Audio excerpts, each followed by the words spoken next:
Good evening, ladies and gentlemen. My name's Steve. I've been doing these live streams every Sunday night to kind of vent, talk about Christianity, politics, what have you. And today is more on the politics front.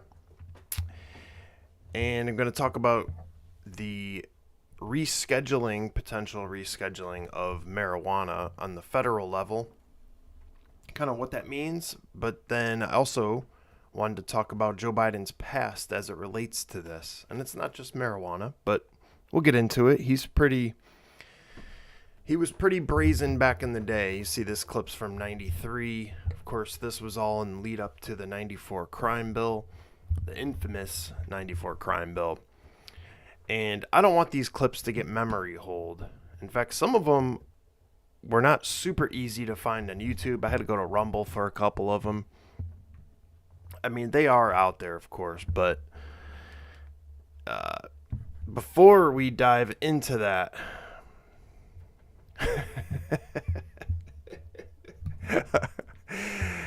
he looks so old and frail. Man, look at the difference between it. I know it's been 30 years or whatever, but this past week, the White House published this video, and a lot of people were calling out how many cuts or edits were done in this 13-second video. So, as we know, Donald Trump and Biden apparently agreed to a debate. Before that happened, he released this video. Check it out. Donald Trump lost 2 debates to me in 2020. And since then, he hadn't shown up for debate. Now he's acting like he wants to debate me again. Well, make my day, pal. I'll even do it twice. So let's pick the dates, Donald. I hear you're free on Wednesdays. The first time I heard that, I didn't know what he was talking about. I hear you're free on Wednesdays, and I'm scratching my head like, what in the world does that have to do with anything? Well, I guess it had something to do with his court dates, and I think that is true. I guess he's off on Wednesdays from court or something, I think. Which, I guess that's supposed to be funny, but I guarantee most people did not know that. You have to be in D.C. and kind of like really obsessed with this whole court case to get that reference or joke. I don't know. I didn't get it. But watch it again. Again, a 13-second video by Biden. They had to cut this thing. I mean, this probably took 30 takes for them to get it, and this is the best they got. And he was still kind of mumbling his words around a little bit. Donald Trump lost 2 debates to me in 2020. And since then, he hadn't shown up for debate. Now he's acting like he wants to debate me again. Well, since then, he hasn't shown up for a debate. He's talking about the Republican debates, and it has nothing to do with him. And of course, Trump's doing the right thing by not debating in those. Why would he? He was the clear candidate, right? Well, make my day, pal. Well, make my day, pal. Here's this tough guy Biden act. It's so annoying. Anyways, we're gonna dive into another announcement the White House put out this week, and of course, this has to do with marijuana.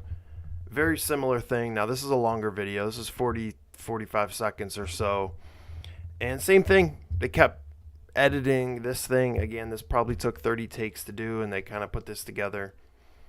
But this was kind of big news. It's things that he's talked about before. But let's listen in on their announcement. I saw them post this video on Twitter.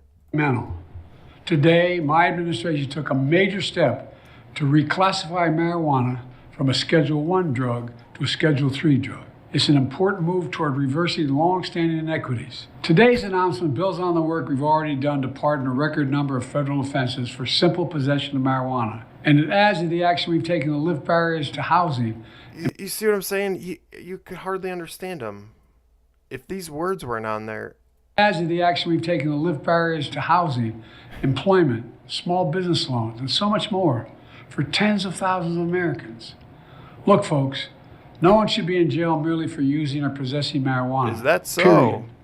Far too many lives have been upended because of failed approach to marijuana, and I'm committed to righting those wrongs. You have my word on it. We have his word.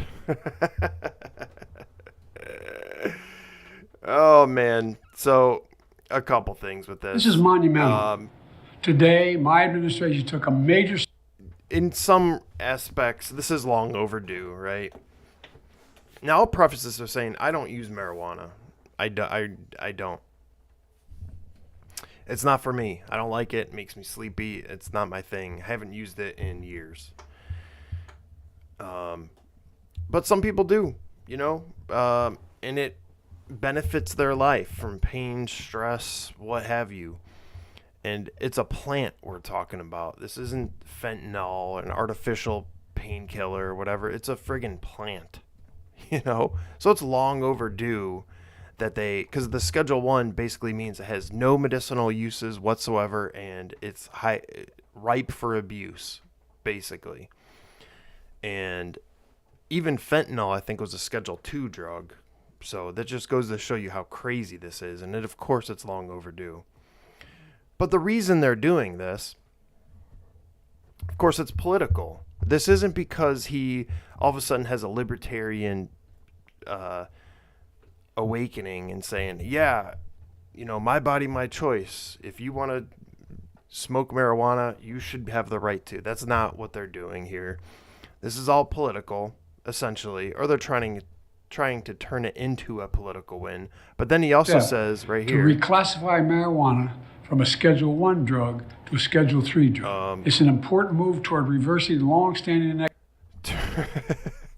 again, this is not a libertarian take, but toward reversing long-standing inequities. Well, where are these inequities? What caused that, right? So we're going to go through first the article that kind of summarizes this video, or what the Justice Department is doing. But then we're going to go through and look at some of the videos that he had in front of Congress when he was trying to push the crime bill forward. And you got to listen to what he was saying. I mean, it's pretty wild. So, he's committed to righting the wrongs of a failed approach to marijuana. Okay. So they're rescheduling it, and there's actually some other benefits to it. Having it as a Schedule 3 drug means that companies can do tests or what do you call it? Research and development and this kind of thing. Also, it allows banks who have been hesitant to work with companies that deal with THC and marijuana and stuff, a little more confidence that they won't get shut down if they're doing business with these folks. And this could take a few months up to a year. Again, they'll be able to do some research. Let's see, for the $34 billion cannabis industry, that's pretty crazy. That's a big number. It says the move would also eliminate significant tax burdens for businesses in states where the drug is legal, notably removing it from the IRS's Code Section 280E, which prohibits legal cannabis companies from deducting what would otherwise be ordinary business expenses. So that's interesting. And this was an NBC article, these snippets. The Justice Department's rescheduling decision could also help shrink the black market, which has thrived despite legalization in states like New York and California, and has undercut legal markets, which are fiercely regulated and highly taxed. So at least they admit that. And of course, fierce regulation for a plant and taxing the hell out of it. When this is just something you can grow in your backyard, I mean, people are not going to pay the unnecessary tax. It's just not going to happen. And it's funny they admit that. And then they actually got a quote from this Kevin Sabet guy, who is the president of the anti-marijuana legalization group. There's groups for everything in DC. This guy's actually ahead of an anti-marijuana legalization group. I mean, what a dork. he blasted the decision. Quote, "It's become undeniable that politics, not science, is driving this decision and has been since the very beginning." That's debatable. I mean, it's certainly political in some ways, but this decision won't legalize marijuana and it won't release anyone from prison or jail. This is setting the stage to create the big tobacco of our time. Okay. And then Democrats in Congress are pursuing a partisan effort to remove cannabis entirely from the Controlled Substances Act. Interesting. Empowering states to create their own cannabis laws and prioritize restorative and economic justice for those who are affected by the war on drugs. And then they're saying, hey, we need to end prohibition on cannabis.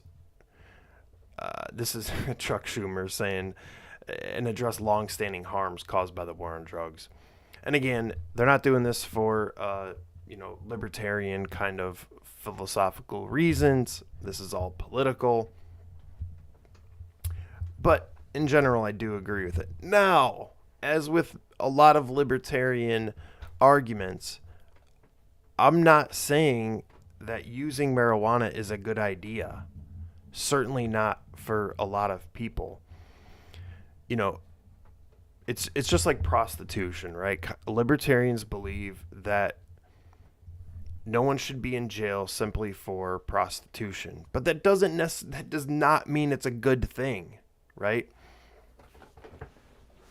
So I'm not encouraging or endorsing anyone to do it, especially teenagers. Now, I will say Alex Berenson has done a lot of research, at least as far as I know, or at least communicating the research that teenagers who use marijuana, it has some harms. There's a percentage, and it may be a small percentage of them who become psychotic or it has extreme negative effects on young people. So, I don't know. That's interesting. I don't know what the truth is on that, but I've certainly seen examples of teenagers who are psychotic.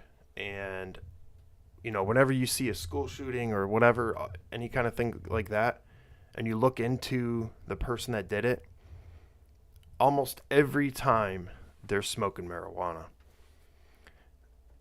That's kind of anecdotal or whatnot, but that's evidence, right? So it would be interesting to see a correlation there. But let's get into what Joe Biden was saying back in the day. So these are clips from the early 90s. And admittedly, this is a long time ago. I was in high school. Listen to this. Very straightforward and simple. He knows there are two basic steps here. One step is you must take back the streets. And you take back the streets by more cops, more prisons, more physical protection for the people. He also understands what my friend from Texas understands, and he doesn't talk a lot about. Oh, so this is the longer of the clips. It is 7 minutes, but it is worthwhile to listen through. So I may stop it here and there, but let's continue. But he signed on to in this bill. He also understands there's a need to keep people who are first-time offenders, who are nonviolent offenders, or who are potential first-time offenders who haven't gotten, I yield myself an additional 3 minutes, who in... I've never heard in Congress where they can do that. I don't know. I don't understand those rules. Fact are people who getting themselves into the crime stream for the first time, that they should be diverted from the system. So I hope this crime bill, when it passes, the Biden-Hatch crime bill, as it becomes law, God willing, I hope that we will have ended once and for all this notion that is a hangover from the 60s, that somehow Democrats are weak on crime and Democratic presidents are weak on crime and Republicans are tough on crime. The truth is, every major crime bill since 1976 that's come out of this Congress, every minor crime bill has had the name of the Democratic senator from the state of Delaware, Joe Biden. I mean, is that not incriminating in and of itself? He's saying, now granted, crime is a very broad term. And of course, it's not just drugs or the war on drugs, obviously. But it is funny. He's always bragging and has this tough guy thing. And you'll see in the next clip, it's hilarious. But he basically said, hey, you're going to see Biden's name on every single crime bill for the last, 20 years. And keep in mind, even though this is so long ago, 93, this guy's already been in Congress for, 20 years. It's crazy.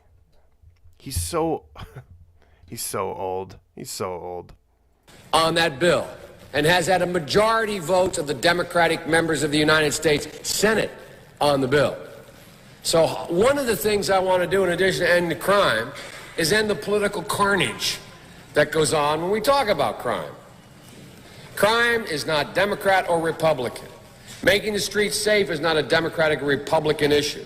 This is one of those issues I hope this passage of this bill will be taken out of the gridlock category and moved into an emerging consensus. And the consensus is as follows, and I will cease when I finish this statement. The consensus is, A, we must take back the streets. It doesn't matter whether or not the person that is accosting your son or daughter or my son or daughter, my wife, your husband, my mother, your parents, it doesn't matter whether or not they were deprived as a youth. Ooh, so, yeah. This is interesting, because I'm guessing at the time there was a handful or a majority, I don't know, of Democrats who, wanted to get this to the systemic problem of why are kids, act. Well, I shouldn't say kids. Why, but the youth generally commits crimes, right? And oh,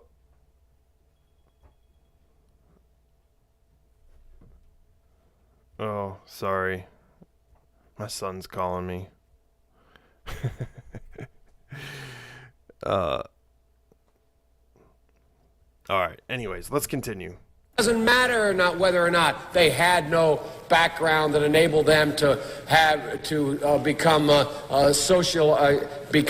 socialized into the fabric of society. It doesn't matter whether or not they're the victims of society. The end result is they're about to knock my mother on the head with a lead pipe, shoot my sister, beat up my wife, take on my sons. So I don't want to ask what made them do this. They must be taken off the street. That's number one. Now, if there were I should have got the guy from El Salvador. He's facing all sorts of backlash for getting gang members off the street, and murders have went down 90% because of it, right? And there are traditionally left-wing folks who are saying this is he's violating civil rights and this kind of thing. There will come a point when crime is large enough or rampant enough where people will call for exactly what Biden's doing, or they'll call for what the guy in El Salvador is doing, saying, I don't care, these crimes need to stop, and people think that's going to be a right-wing dictator kind of person. I don't know. It sounds like Biden back in 1993, but people will call for that and want that. If we had riots like we had during the BLM riots on a continuous basis, people will demand order and, civility. And Biden's point, saying, hey, I don't care why they're doing that. I don't care about the root cause. They need to be off the street. And if there were, if Donald Trump were to come out and use this same exact rhetoric today in 2024, they would call him a right-wing dictator. Oh, they already do call him that, but you get my point, right? The consensus on that.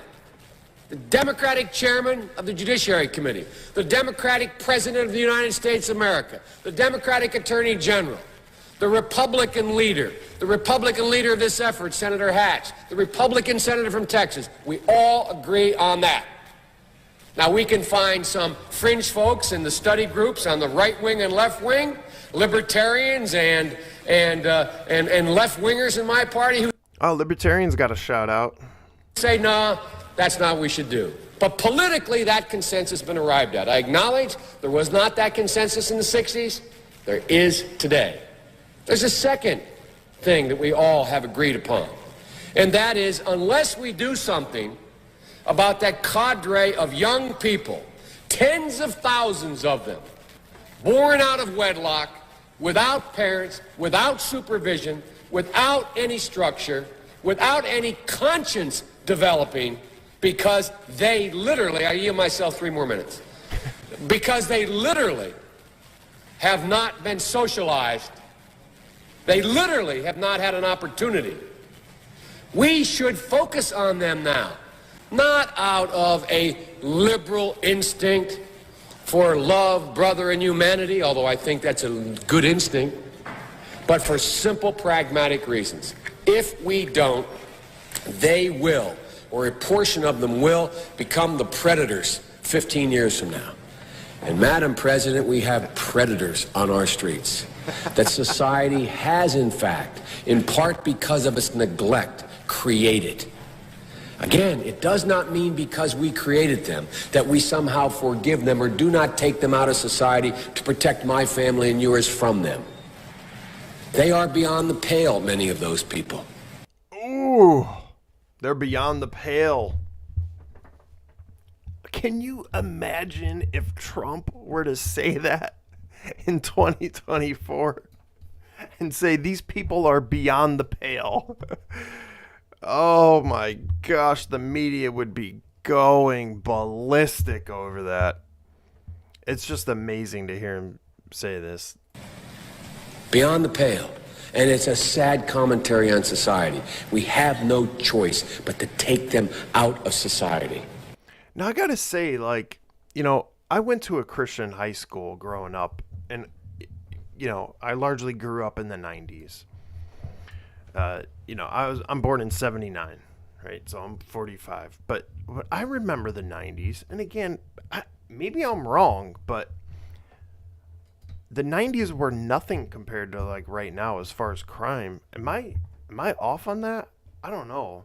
Maybe I'm wrong, man. I know I had a somewhat sheltered kind of, you know, high school era, and I certainly didn't pay attention to politics then. You know, I just started paying attention to politics less than 10 years ago. I hated anything and everything that had to do with politics, but I don't think there was, like, massive crime problems. Maybe I'm wrong. I should have looked at that. And the truth is, we don't very well know how to rehabilitate them at that point. That's the sad truth. You're looking at the fellow who was one of the primary architects of the Sentencing Commission. You know what the basic premise of the Sentencing Commission is? I know the presiding officer knows. It was the first time in 80 years we rejected the notion that the condition of sentencing must be related to how long it would take to rehabilitate. I'm the guy that said, rehabilitation, when it occurs, we don't understand it and notice it. And even when we notice it and we know it occurs, we don't know why. So you cannot make rehabilitation a condition for release. That's why in our system, there's the federal system, you serve 85% of your time. I remember when it was going on, when I was making these arguments in the late 70s, they used to call it Biden's same time for the same crime provision. It's a shame, but we don't know how to rehabilitate. But there is a consensus, and I will cease.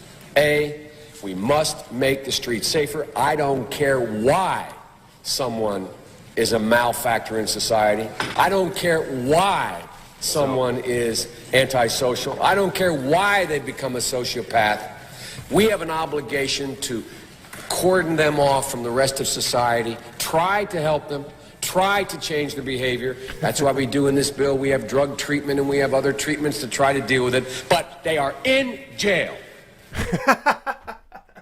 So you'll see there's a video from a couple years ago when Biden started talking about this stuff again and was saying that it was a mistake, kind of these strong policies, especially as it relates to marijuana. And he's saying we need to have a focus on treatments and rehabilitation and that sort of thing. And he mentioned, he's like, hey, that's in this bill, but they're in jail. Look at him. Away from my mother, your husband, our families. But we would be absolutely stupid as a society if we didn't recognize the condition that nurtured those folks still exist. And we must deal with that. How? And I think there's a consensus among Republicans in that. Old barbed wire Republican conservatives just want to hang them high. Even those folks are saying, hey, we got to deal with the root cause of this. Not one or the other, but separately. Well, I mean, ultimately, from a Christian's perspective, the root cause is sin. Right? The root cause is we are sinful. And he's right in the aspect of, hey, when people did get rehabilitated, we don't know how or why or how many. They can't pinpoint a reason. I mean, the truth is these are all individuals who can make decisions on their own. And the reasons for the folks that did get rehabilitated vary person to person. In some instances, they found Christ. They found hope in our Savior, right? And it changes their perspective. Just got an error. YouTube is not responding. No, it looks okay on my end. Anyways, let's finish. It's almost done. And liberal Democrats who used to say, let's look at the sociological opinions of why this occurred, and we have to... They're now saying, hey, look, we got to take back the streets. We'll make that fight later. So there is a consensus. All right, so you get the point with I hope to read very straightforward and simple. One. It's a quick one. Very straightforward and simple. He knows there are two basic steps here. One step is you must take back the streets. Same message. And you take back the streets by more cops, more prisons, more physical protection for the people. So he just said more cops, more prisons. Keep that in mind for what he's saying in the 2020s. He also understands what my friend from Texas understands, and he doesn't talk a lot about, but he signed on to in this bill. He also understands there's a need to keep people who are first-time offenders, who are nonviolent offenders, or who are... Oh my gosh, I'm so stupid. Sorry, I'm a little off today. I'm not feeling all that great. So I had to pull this clip from Rumble, so I don't know what this is. This some New World Order is only a I don't know. Ignore this logo. I did not add that. Since 1986, Congress has passed over 230 new or expanded penalties for drug and criminal offenses in this United States. So this is in 91. So this was probably the start of him trying to push these tough on crime kind of legislative bills. 230 new penalties. And these penalties range from an But isn't this crazy? This is back in 1991, and he's basically bald. Or is that the color? No, yeah, he's basically bald. How did he get all that hair? Is he wearing a wig? Toupee? automatic 5 years in jail for any person caught with a rock of crack. No, I think it's just like a blonde color. I'm wrong. The quality of this video is terrible. Sorry. Cocaine, a piece of crack cocaine as small as a quarter. I don't have a quarter with me, but if you visualize what one looks like, yeah, I do have a quarter. If you have a piece of crack cocaine, no bigger than this quarter that I'm holding in my hand, 1/4 of $1. We passed a law through the leadership of Senator Thurmond and myself and others, a law that says if you're caught with that, you go to jail for 5 years. You get no probation. You get nothing other than 5 years in jail. Wow. Judge doesn't have a choice. Now, judge doesn't have a choice. If you just have that on you, instant 5 years, nothing you can do, no probation. Judge has no say, zero say whatsoever, and there's 5 years of your life in jail. Now,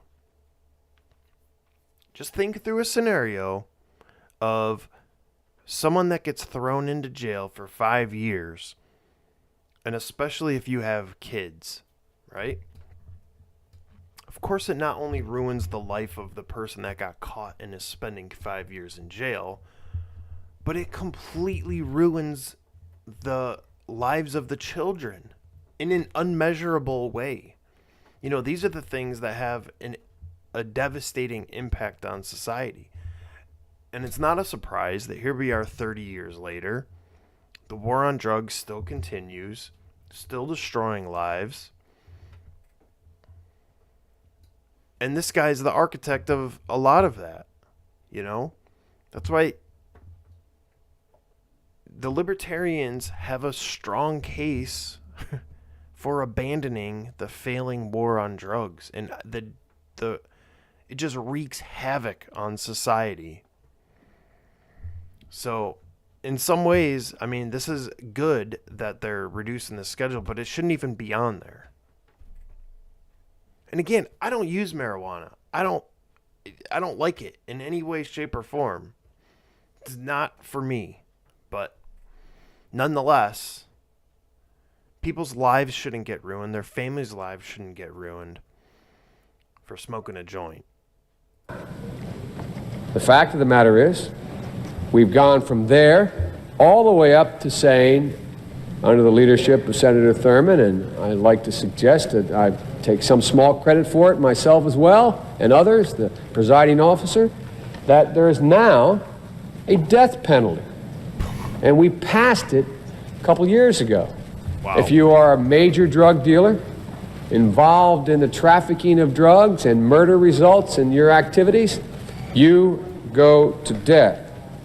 Go to death. And a number of other severe penalties. We changed the law so that if you are arrested and you are a drug dealer, under our forfeiture statutes, you can, the government... So this is absolutely insane. Government can take everything you own, everything from your car to your house, your bank account, not merely what they confiscate in terms of the dollars from the transaction that you just got caught engaging in. They can take everything. We have laws in the last several years where we don't allow judges discretion to sentence people. So what Bud was just talking about was what's known as civil asset forfeiture. And this is one of those things, when you understand what cops and the state can actually do to you, it is absolutely wild. What he's saying still happens to this day. So, and again, these are it's one of those things that kind of radicalized me in my absolute hatred of government or the state, is civil asset forfeiture. And you just hear heart-wrenching stories. So let me explain if you're not familiar with it. Basically, if you get... I'm not going to give a specific example. Maybe I will. But if you get pulled over for speeding and you happen to have $10,000 in cash on you because you're on your way to buy a new car, or I don't know, whatever reason, if you have a large amount of cash, cops can and do often confiscate that money. They steal it. And the logic is, hey, The cops say, I think you used that in a crime. I think you got these funds illegally. And then it's up to you to prove that, no, I did not get these illegally, if you're even able to fight back and get your money back. And of course, you need to get lawyers involved and everything else. But what Biden's saying is, if you are, now he's talking about extreme examples, but it still is wild. And even if you support it in his case, he's saying, hey, if there's a huge drug dealer, not only are we going to take the proceeds of him selling the drugs, which is cash typically, but we can take his house, his car, his bank account, and everything he owns, even if he legitimately purchased them and got that money with funds that were legal, right? So they take this idea and expand it to anything and everyone and everything. Like I said, there are cases where some people don't trust banks and they carry their cash around with them. You know, not everyone has a bank account. So if someone's driving around with a large amount of money on them, the cops can just straight up legally steal your money. And then they use that money to fund their, pet projects in the police department. I'm telling you, it's one of the craziest things. And he's bragging about how this is such a good idea. Anyways, that kind of stuff gets me fired up. One more. Let me tell you what is in the bill.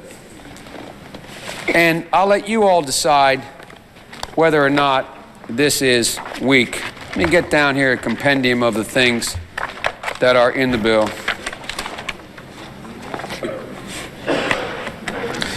One, the death penalty. It provides 53 death penalty offenses.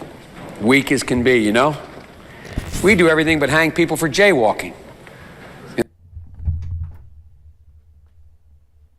Are you serious?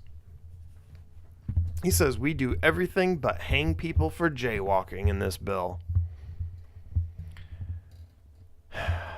So let's get to modern times here. I believe this was in 2020. And excuse me, a GOP voter pressed Biden about the 94 crime bill. I'm going to mute the music. Oh, yeah, and he said it was a mistake to support it. Now, and then he kind of gives a rambling answer here. Basically, that crime bill went and voted. The Black Caucus voted for it. Every black mayor supported it. By the way, so let me go back. He says it was a mistake to support it. Did that come with an apology for the thousands of lives and families you've ruined, for hanging people for everything except jaywalking? No, of course not. What does he do? He goes and defends himself, and he goes, basically, that crime bill went and voted. hey, the crime bill, when I voted, the Black Caucuses voted for it. So don't blame me. Right? No apologies whatsoever. The Black Caucus voted for it. Every black mayor supported it. Every black mayor supported it. See? He just keeps going like this. Across the board. And it didn't. The crime bill itself did not have mandatory sentences. He was pushing for it, though. If it wasn't, he was absolutely pushing for mandatory sentences. In fact, he was bragging about it in the clips we just saw. He's like, judges have no say whatsoever. That's what he wanted. Except for two things. What it had 3 strikes and you're out, which I voted against in the crime bill, but it had a lot of other things in it that turned out to be both bad and good. I wrote the violence. Oh, so then he's like, well, now, yes, it was a mistake, but there were some good things. There were some good things in it. Against Women Act, that was part of it, the assault weapons ban and other things that were good. What I was against was giving states more money for prison systems that they could build, state prison systems. Oh, big deal. Big friggin' deal. I was against giving money to the states for prisons.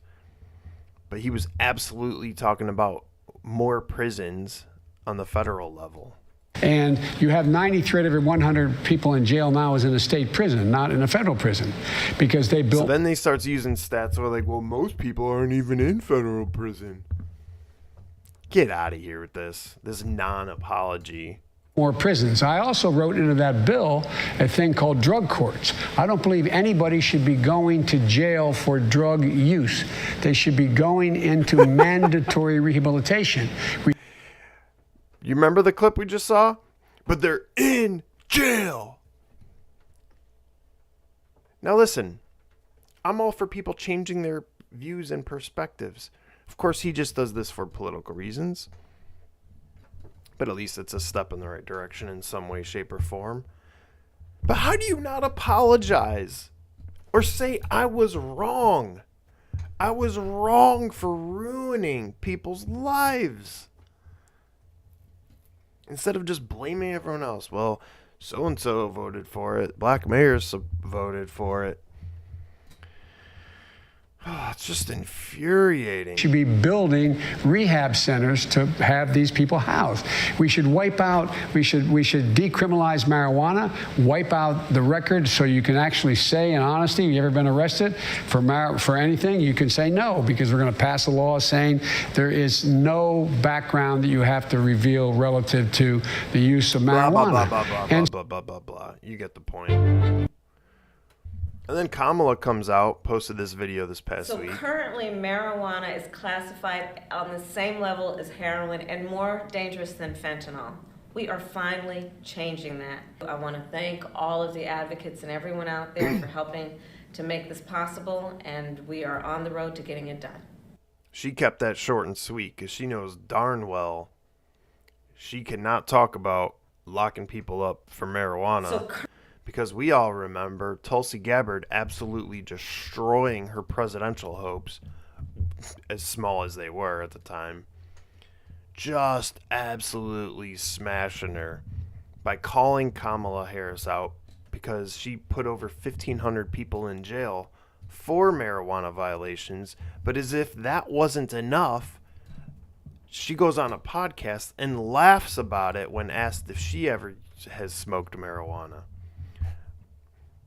Calling out that blatant hypocrisy was probably the best thing Tulsi Gabbard did. It's up there with those memorable moments during debates. And then someone cleverly put together a collage, or I don't know what you want to call this, of all of the people that she prosecuted for marijuana crimes. Put it into a nice portrait of herself. So that's pretty fantastic. And what do you notice when you kind of look around here? I know it's kind of small, but I'm going to say a disproportionate amount of these folks are black. I don't think that's a stretch of the... I don't think I'm stretching that at all. So, yeah, listen, I get a little worked up about that. And you know, I realize it's just politicians being politicians. This is what they do. Biden's been doing it for 50 years plus. And, you know, their opinions flow with the wind, right? They have no principles whatsoever.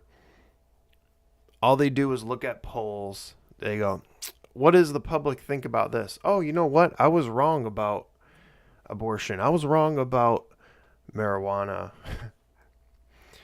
They'll flip-flop like that if they think it'll gain them some votes. And we don't even get an apology. Not even a, hey, my bad, I'm sorry, I shouldn't have done that. Can't even get that, because politicians don't admit failure. Which is a shame, you know, because we're humans.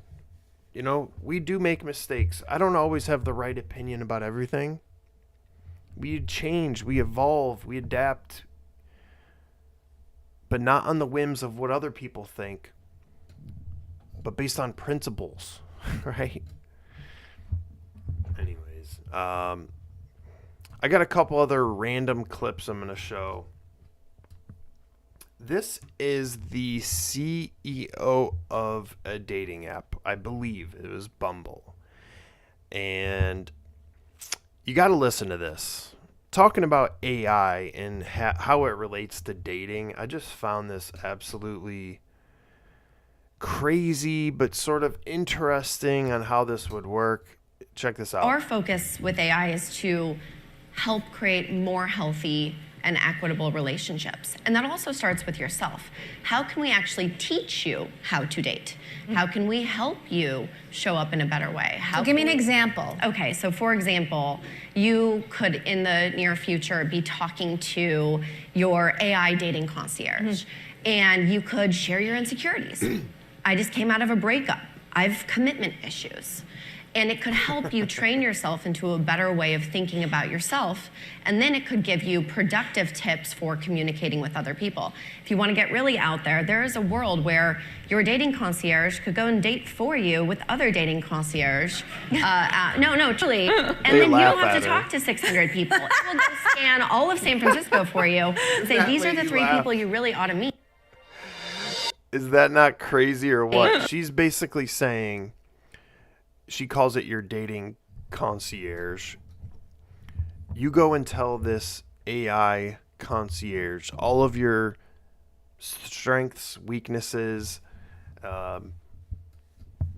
fears, what you love, what you don't, all these kind of things. So it gets to know you. And then that dating concierge goes and communicates with other people's dating profile concierge and tries to match you up. I gotta say, and I realize a lot of people meet their significant other online, and there's nothing wrong with that, but it gets a little weird if your AI persona is out there dating on your behalf. Anyways, I thought that was kind of fascinating. So, saw this on Twitter today, right before I went live. I had to include this. This has to do with immigration. It's hard to believe this is real. Yanidi Pena. She was overcome with concerns from a migrant family, okay? Emotions. She feels the weight of the world on her right now. It took her and her children a month and a half to get from El Salvador to Mexico, where they crossed the country into Texas. They got moved to New York City, and they were in a housing program that sent them here to Rochester. They arrived in January of this year and lived at the Holiday Inn downtown for 4 months, and they were moved here 3 weeks ago. Muy traumática. They lived in a hotel for 4 months? It's very traumatic. Porque no creí. She says it's been quite traumatic. Everything that was told to us to come to Monroe County, to Rochester, hasn't been fulfilled. Do you like America? The entitlement here is completely off the charts. Can you imagine going to another country and getting put up in a hotel for 4 months, being fed, your hospitalizations covered, and then complaining, saying that it's not enough?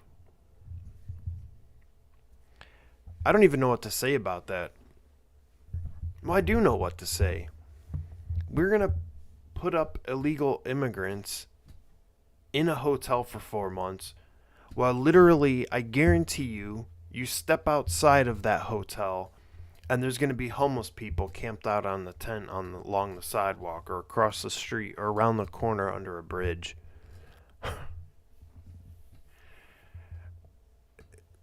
It's so crazy. It's hard to believe that this is real. America? Sí. So Pero she's no like, Rochester. he's like, do you like America? And she's like, yeah. What? Yeah, I would think so. The country that just put you in a hotel for 4 months and fed you and your family. Now listen, I have nothing against people that want to come here and make their life better. I get it. You would do anything for your kids. You want the best for your kids. I'm sympathetic to that. But to have the expectation that someone else is going to foot the bill for you is just absolutely wild.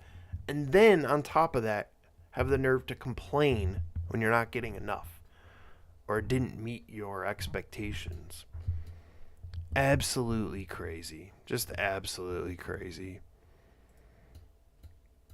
Anyways. All right. I think that's all I got for you today. Well, do I want to talk about this? I saw this going around on Twitter. Talk about things you can't believe are real. The paparazzi really are everywhere. Everything you were taught as a kid is wrong. You make me wanna dance. Gay penguins, bisexual lion.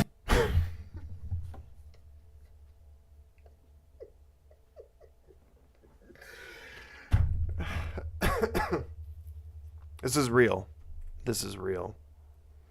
This is a new show on, what is it? Oh, Peacock, I guess.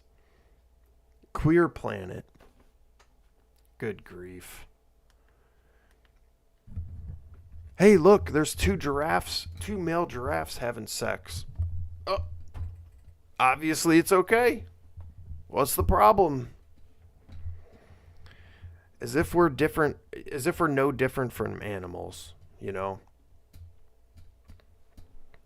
I almost put this entire live stream about this in particular and what differentiates us from animals, but that was just too basic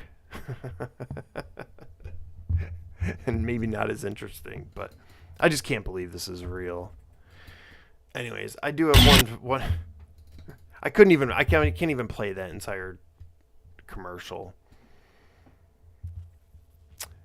I'm going to end it on a happy and a funny note. Listen, Trump is still out there doing his thing. I think this was this past week. Trump is funny. Trump is funny, and that is part of his appeal. This is a funny clip. What can I say? And I'm not even a huge Trump fan. But listen, he's entertaining. Listen to this.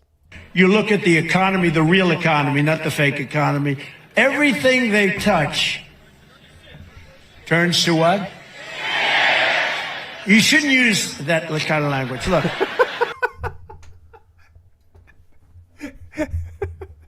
That's funny. Wait. Look. You can't use the word shit, okay? That's funny. Trump is funny.